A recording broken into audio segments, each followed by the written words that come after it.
지금 저희가 정말 주님께 나아갑니다. 고통의 멍에를 벗기 위하여 주께로 나아가고, 낭패와 실망을 당한 후에 주께로 나아가고, 교만한 마음을 버리고 주님께로 나아가고, 죽음의 길을 벗어나서 주님께로 나아갑니다. 주님, 저희가 주님께로 나아가는 그곳에서 저희가 실망하지 않도록 하여 주시고, 항상 주를 바라보았을 때에 주님께서 저희와 함께 하시며, 또한 누구보다도 우리를 사랑하시고 우리와 함께 하심을 저희로 기억하게 하여 주셔서, 저희가 거기에서 세상이 줄 수 없는 평안함을 얻게 되는 놀라운 은혜가 있도록 하여 주시기를 간절히 간구드립니다.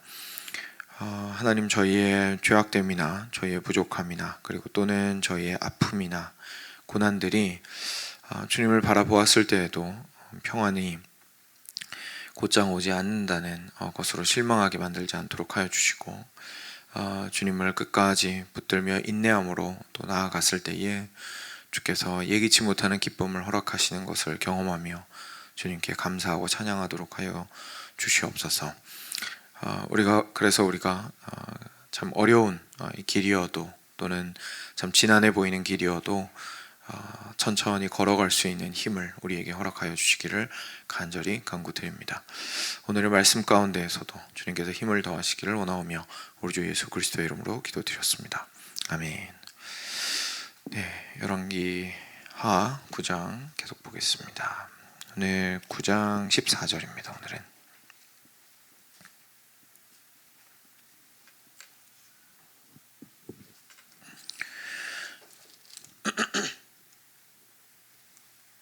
네, 9장 14절부터 26절까지 말씀 같이 교독하겠습니다. 제가 먼저 읽겠습니다.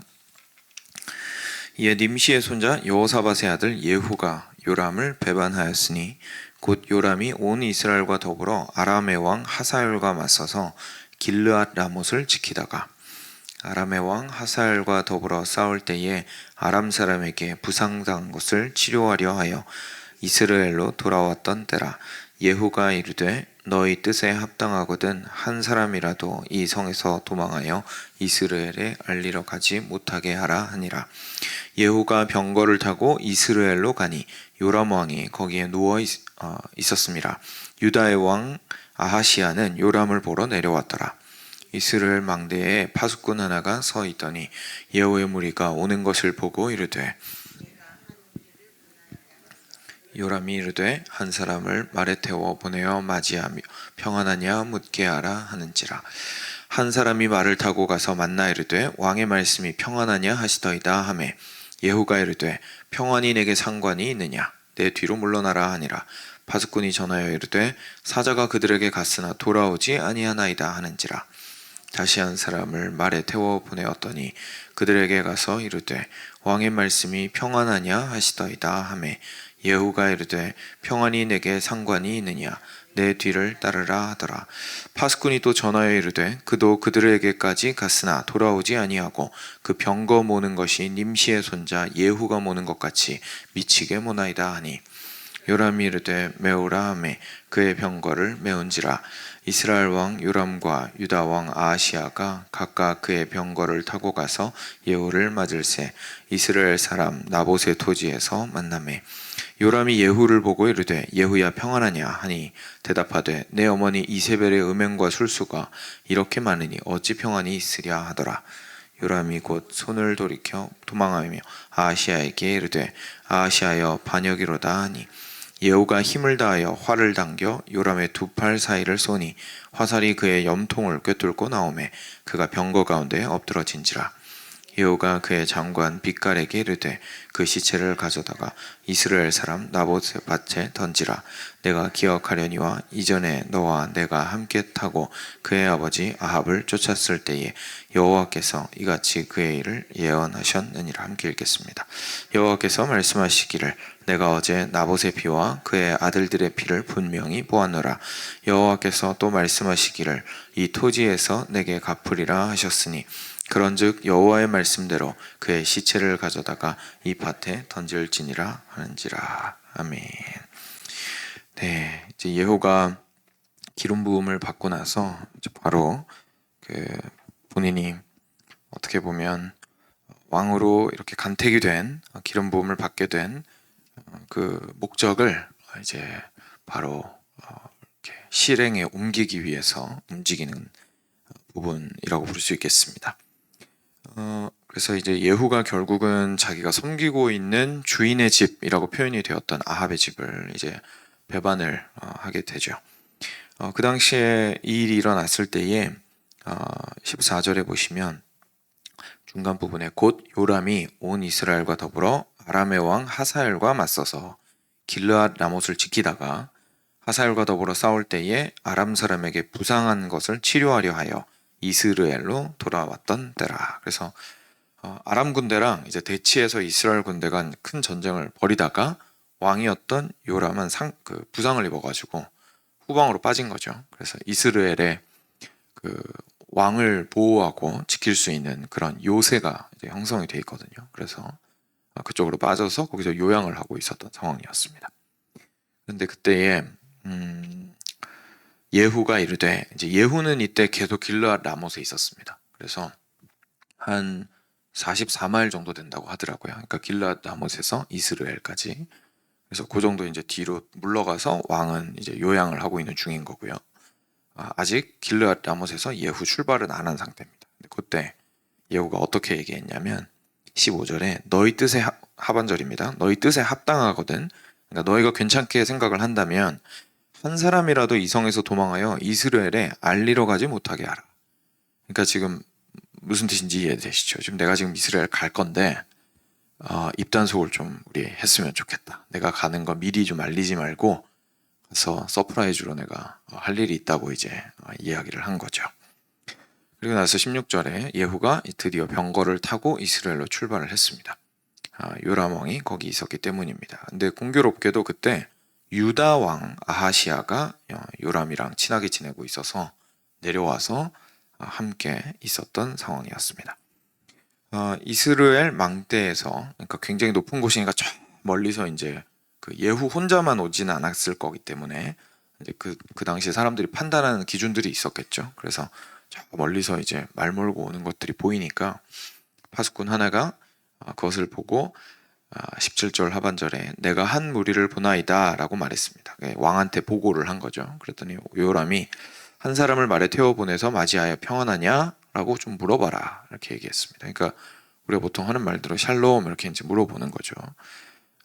뭐 그냥 인사말입니다. 근데 그래도 그 말 안에는 뭐 의미가 포함이 돼 있으니까 그 오는 것이 뭔가 다른 의도가 아니라 평안하냐, 평안을 위하여 오느냐라고 물어보라는 뜻이겠죠. 이게 진짜로 근거가 맞는지 모르겠습니다만 옛날부터 이렇게 어느 순간부터 신사들이 악수로 하는 이유가 무기가 없습니다라는 뜻이라는 얘기가 있어요. 그러니까 난 지금 무기가 없습니다. 당신과 화평을 이제 전하러 왔습니다라는 의미로 악수를 했다는 얘기가 있거든요. 어디까지 진짜인지 모르겠습니다만 약간 그런 의미로 생각을 해보시면 되겠습니다. 그래서 18절에 한 사람이 말을 타고 가서 이제 예후를 만났습니다. 요람 왕이 전하십니다. 예후여 평안하십니까? 이렇게 물어봤습니다. 그랬더니 예후가 대답을 굉장히 재밌게 합니다. 평안이 너랑 무슨 상관이냐? 그죠? 평안이 너랑 무슨 상관이냐? 그러니까 어떻게 보면 이런 뜻입니다. 평안이 너네 편에서 그렇게 이야기할 건 아닌 것 같다. 너네가 지금 현재 이제 듣는 사람은 이렇게 이해를 할 수는 없겠지만 이제 예후는 그런 의미로 얘기를 한 거죠. 너네가 지금 이스라엘을 이렇게 소위 말해서 말아먹고 있는데 평안을 너희 쪽에서 이야기하는 것이 가당키나 한 이야기냐? 평안이 너네랑 무슨 상관이 있냐 도대체? 이제 이렇게 얘기를 한 거죠.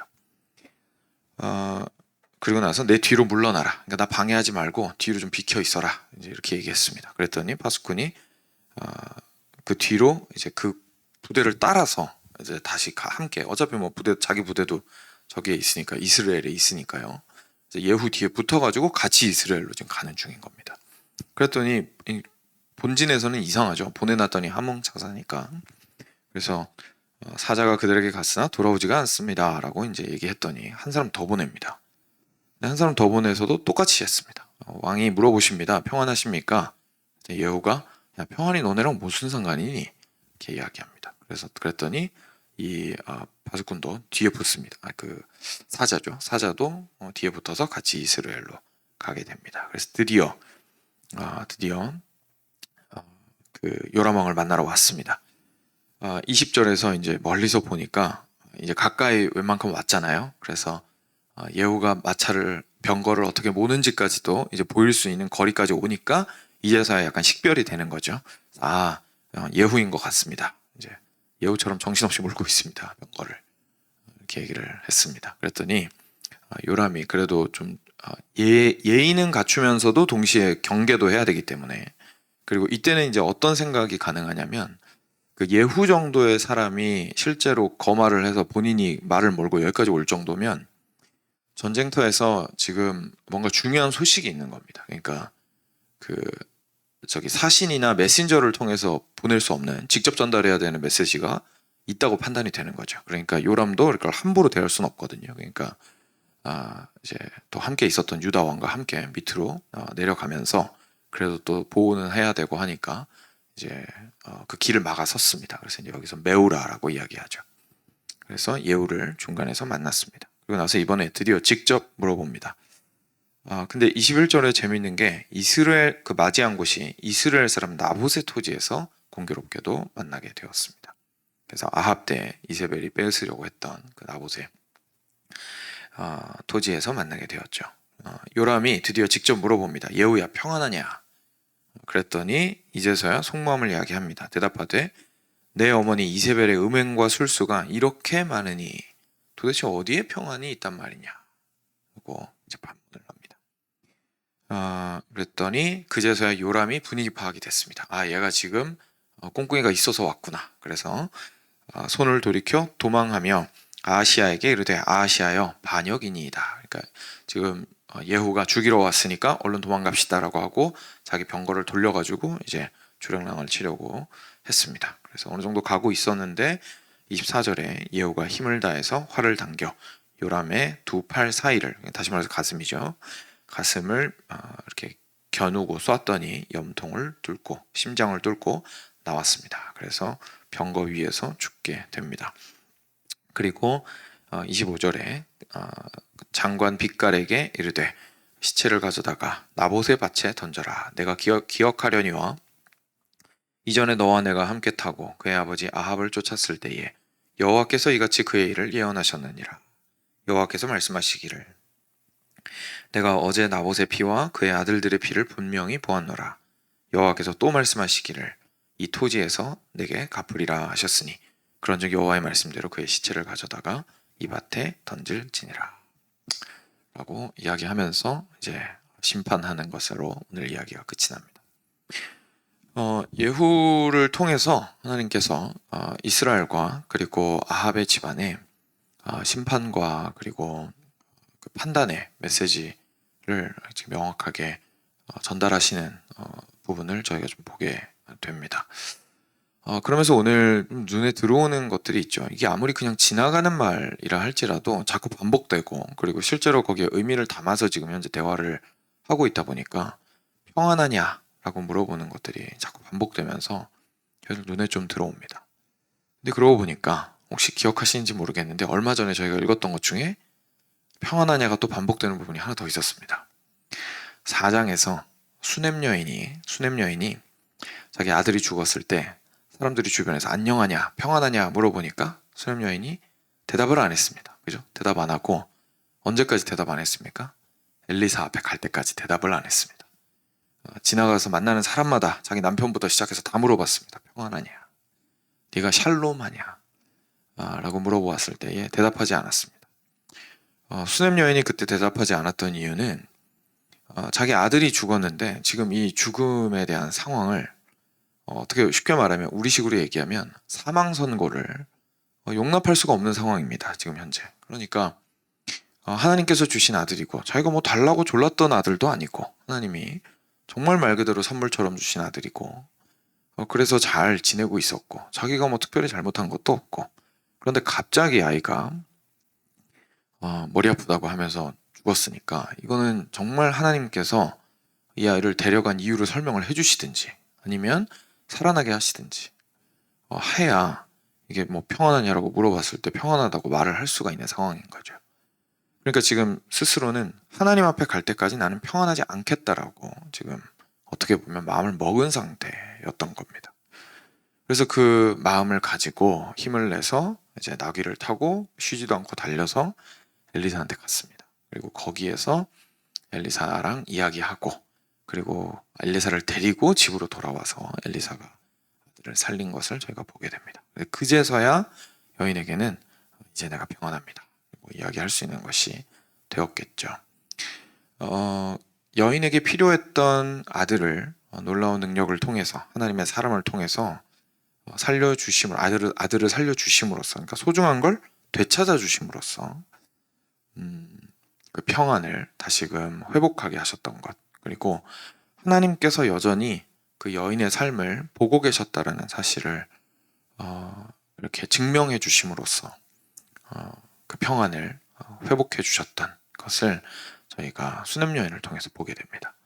근데 오늘 말씀에서도 자꾸 평안하냐고 물어보는데, 그죠? 평안이 너랑 무슨 상관이냐? 자꾸 이렇게 예후가 이야기하고, 맨 마지막에 요람이 네가 평안하냐라고 했더니 딱 얘기하는 것이, 아니 너의 어머니 이세벨 때문에 지금 나라가 지금 이 모양 이 꼴이 돼서 하나님을 섬기기보다는 음행과 술수 가운데에 우상 숭배 때문에 정신을 못 차리고 있는데 도대체 평안을 논할 때냐 지금이, 평안을 논할 수 있겠느냐라고 이야기합니다.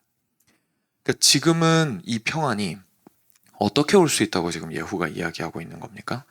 어제 저희가 함께 살펴보았던 대로 뒤집혀야 평안이 오는 상황인 겁니다. 지금 현 상황을 유지해 가지고는 평안이 올 수가 없는 거죠.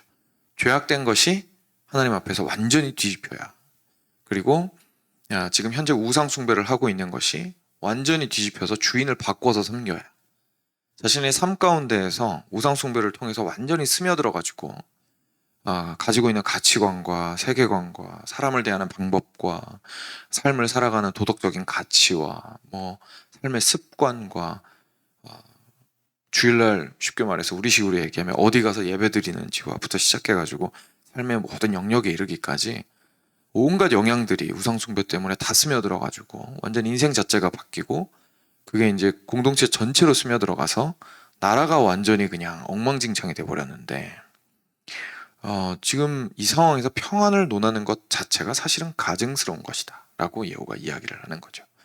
그러니까 지금 이 상황에서 평안을 논하는 것은 거짓 평안을 논하는 것 말고는 뭐 아무런 의미가 없는 겁니다. 왜냐하면 참된 평안은 오직 하나님 안에서 하나님의 뜻을 따를 때에 하나님의 나라로서의 누릴 수 있는 평안만이 참된 평안이기 때문에 그렇습니다. 그래서 예후가 이야기를 했던 거죠. 야, 평안을 네가 논할 게 아니야 라고 하면서 이제 활을 쏴서 염통을 뚫었습니다. 무슨 말입니까? 다시 한번 저희가 깨닫게 되지만, 이렇게 주인이 뒤바뀌지 않으면 평안은 없다라는 얘기입니다. 하나님께서 이스라엘의 그 평안을 주러 예후를 세우신 것이죠. 굉장히 아이러니한 것은 이때에 유다 왕이 또 함께했다라는 것도 또 굉장히 역설적입니다. 그래도 이런 상황이 이 정도 수준까지 왔으면 심하게 자기 동포가 저 밑에서 아무리 이제 나라 국경을 그었다 할지라도 동포가 저렇게 우상숭배하면서 나라를 말아먹고 있는데, 유다왕 입장에서는 최소한으로 할 수 있는 게 친하게 안 지내는 겁니다. 그죠? 최소한입니다. 그게 최소한입니다. 좀 적극적으로 하자면 그들을 이제 설득하고 그래도 주님 앞으로 돌아오자고 얘기하고 뭐 적극적으로 얘기하면 그렇게 할 수 있겠지만, 최소한으로 할 수 있는 건 그 사람들과 함께 하지 않는 겁니다. 근데 좀 같이 놀고 있는 것을 보게 되죠. 그러니까 예후가 일어날 수밖에 없는 상황인 겁니다. 그 다니엘이, 느부갓네살 왕이죠. 느부갓네살 왕이 꿨던 꿈을 다니엘이 해몽해 주면서 그 거대한 신상을 무너뜨린 것이 아무의 손으로도 다듬어지지 않은 뜨인 돌이 날라와서 신상을 무너뜨렸던 것처럼, 전혀 지금 상관이 없는 데서 사람을 일으켜가지고 이 유다랑 북이스라엘이 함께 정신 못 차리는 걸 깨뜨려야, 뒤집어야 지금 이 나라에 참된 평안이 오게 되는 심각한 상황이었다는 것을 또 함께 볼 수가 있는 장면입니다. 사랑하는 여러분, 저희 삶 가운데에서요, 저희는 참 평안을 원합니다. 그렇죠? 평안이 없으면 너무 힘듭니다. 시끄러운 상황에서도 평안을 참 원하는 것 같고요. 제가 어릴 때부터 재밌게 생각했던 인간의 특징이 있었는데, 여러분도 신기하게 생각하시는 적이 있는지 모르겠습니다만, 전쟁 영화 같은 거 보시면요, 사람들이 전쟁터에서도 음악을 연주하고 노래를 부르고 음주 가무를 즐기고 시를 쓰고 일기를 쓰고 사랑하는 사람의 사진을 보면서 울고 편지를 보내고 그렇게 합니다. 그죠? 그게 사람입니다. 동물들은 싸울 때 그런 거 안 하죠. 사람은 신기하게도 전쟁터 한복판에서도 그 촌각을 다투면서 상대방과 대치해 있는 상황 속에서도 그렇게 합니다. 곰곰이 생각해 보면 사람에게 주는 평안의 의미가 거기에 또 담겨 있는 것 같습니다. 그러니까 평안이 없으면, 전쟁터에서도 평안이 없으면 싸울 힘이 없는 거예요. 그러니까 어느 정도의 위로가 필요하고 격려가 필요하고 우리가 함께 한다라는 것을 아는 것이 필요하고 내가 살아있다라는 것을 그래도 추억할 필요가 있고, 그렇지 않으면 싸움이 안 되는 거예요. 사람이죠. 사람입니다. 우리 모두는 그래서 평안을 원합니다. 근데 문제가 뭐냐면 우리가 원하는 평안을 어디서 찾느냐는 게 중요해지고 어떻게 찾느냐가 중요해집니다. 일단 하나님만에서 찾는다는 생각은 우리가 할 수 있습니다. 근데 방금 말씀드렸던 것처럼 이 두 가지를 동시에 생각해가지고 좀 어렵습니다. 수냄 여인이 구했던 평안을 하나님께서 주시는 방법, 하나님께서 실제 문제를 해결해 주시고 부족함을 채워주시고 그 말과 그 음성과 그 신음소리를 들어주심으로써 평안을 주시는 것, 그런 하나님 분명히 우리와 함께 하십니다. 그런데 동시에 내버려두지 않으시고 뒤집으시는 하나님 역시 우리의 평안을 위해서 그렇게 하시는 거다라는 것을 보통 생각을 잘 못할 때가 있습니다. 그렇지만 평안은 모든 방법으로 옵니다. 이 두 가지 방법 모두로 옵니다. 그것을 우리가 보게 되는 것이 사실 예수님입니다. 지금은 이제 다른 에피소드를 통해서 저희가 이걸 동시에 배우게 됐지만 예수님 안에서 이 두 가지가 통합이 되죠. 예수님께서는 임마누엘로 우리에게 오셨습니다. 다시 말해서 함께하는 하나님으로 우리에게 오셨습니다.